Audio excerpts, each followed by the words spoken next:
First off, the dancing is amazing in this thanks. movie. Yeah. I'm so excited. Yeah. J-Lo, eat your heart out.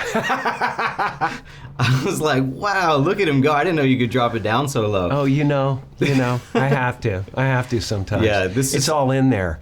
I am a dancer in my soul. Yeah, well, Yeah. it was fantastic, You're either man. dancing with words or feet.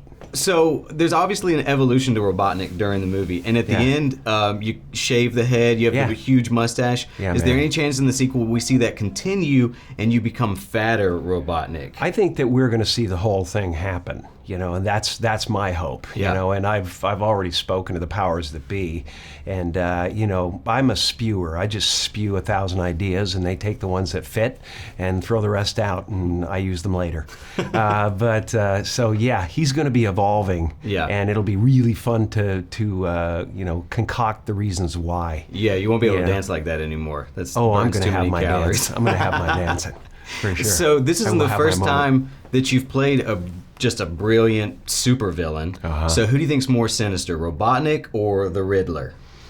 Well, I think they're both, basically spinning. Mm-hmm. They're both spinning in the tree of knowledge. They're leaping from branch to branch, and falling occasionally. I think I wouldn't put one against the other. I think they'd be a great team. Oh, that would for sure. Batman wouldn't stand a chance. But it's like Robotnik, and every supervillain, basically comes from a place of neglect. Mm-hmm.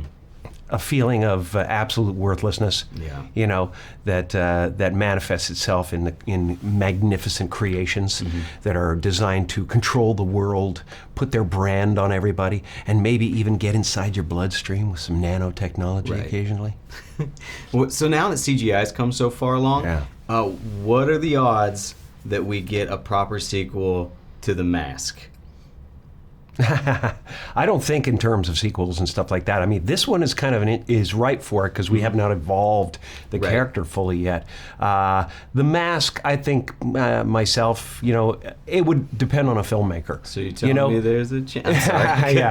It depends on a filmmaker, really. Yeah. I mean, I don't want to do it just to do it. Yeah, but I would only do it if it was some crazy visionary filmmaker. Sure.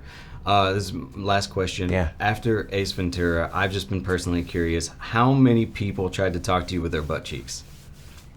It's surprisingly few. Really? Yeah, most people have more manners than I do. Oh, well, now I wish I'd started the interview off like that. No, thank you so much, Jim. This was a pleasure. Thank you. Thank you. Absolutely. So first off, growing up, were you a Sega Genesis or Super Nintendo guy? I was both. Sega Genesis came along I was like 19, 20 when that came along.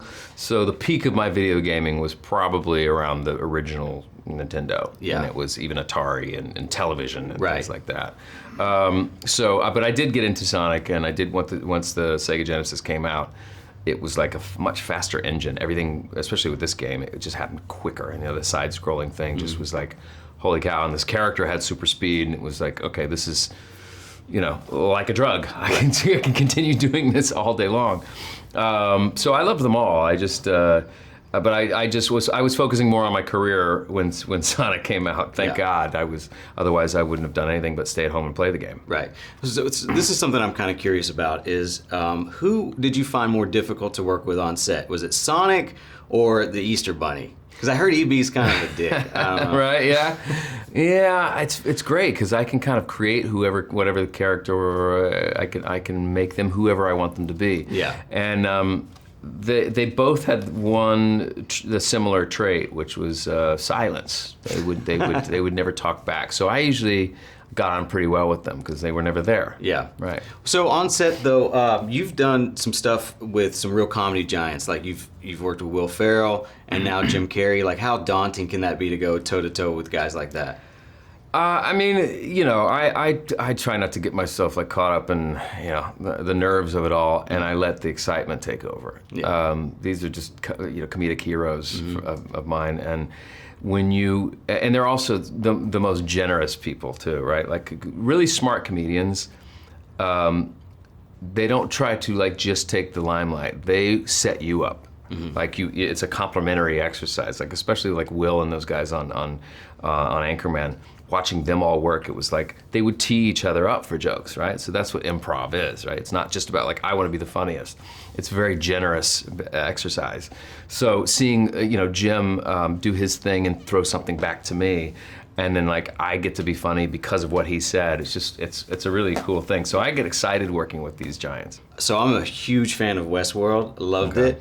And I know Teddy's like technically dead, but he's also been killed like 4,000 times. Right. So is there any chance we could see Teddy pop up in season 3? I mean, I'm not allowed to say anything, but I would say that just based on your hypothesis, if he's died 4,000 times, then I would say that the odds are probably strong for him to, but it's a question I can't answer, and I think time will tell. I'm sorry if you get asked this a lot, but Enchanted 2.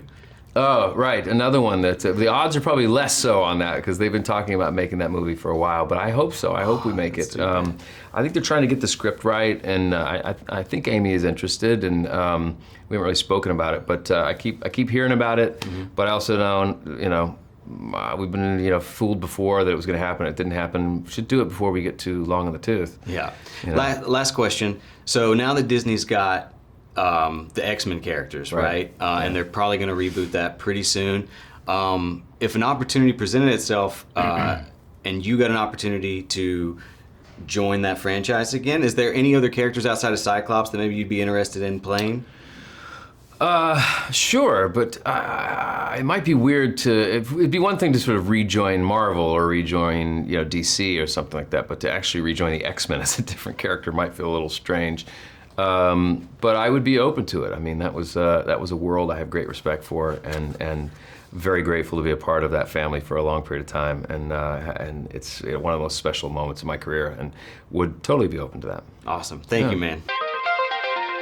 So, any plans to voice Sonic in like video games or cartoons, or are you just going to keep it straight to the movies? There has been nobody's ever talked about that. For me, it's literally let's see how the movie does, and my hope is that we could do another one if people react the way that I hope they're going to react with this one. But no, there hasn't been any conversation about anything else because there's some. I mean, Roger Craig Smith's amazing. There have been some incredible voice actors that have done that role. But if they asked me to do another movie, man, I would be so thrilled. Yeah. Well, since I'm with Comic Book, I got to ask this. Let's ask anything. What's the status of Plastic Man? I am so happy you asked. Yes, because can I sign a petition to help? I want to do my part. Do it. Start a petition to help, please. There's no update outside of that. I love Eel, and I would love to be a part of. I mean, I see so much comedy in it, and I see like the aspect of what it would be like to see, what happens if you have a thief that gets these powers and doesn't immediately want to become a good guy, doesn't want to fight good, you know what I mean? He was funny. There's versions of that were made that were hilarious. And some of the cartoons were insanely funny. Yeah. So I feel like there's this breadth of material that I could just play with, and I get very excited by it.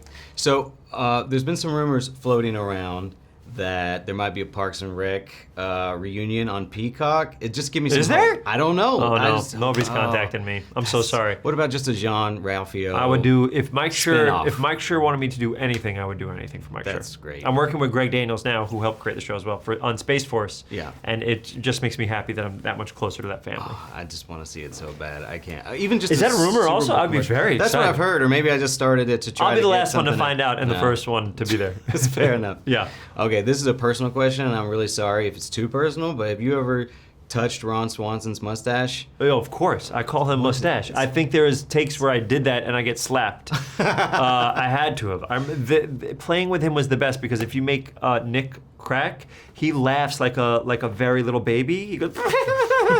So my goal, anytime I did a scene with him, was to be as crazy as I could at times to see if I can get him to break. What did it feel like? Was it like unicorn hair? Oh, it was like a unicorn. Oh, It was man, like eating all. I the tried to eggs grow and bacon one, in the but world. I can't because my upper lip just This too works much great weight. for you. Thanks, man. Yeah, you had to walk around like this, right? Yeah, Yeah. it's too heavy. I don't have the neck strength. I get it. Hey, thanks so much for talking Dude, to so me. nice to meet you. Yeah.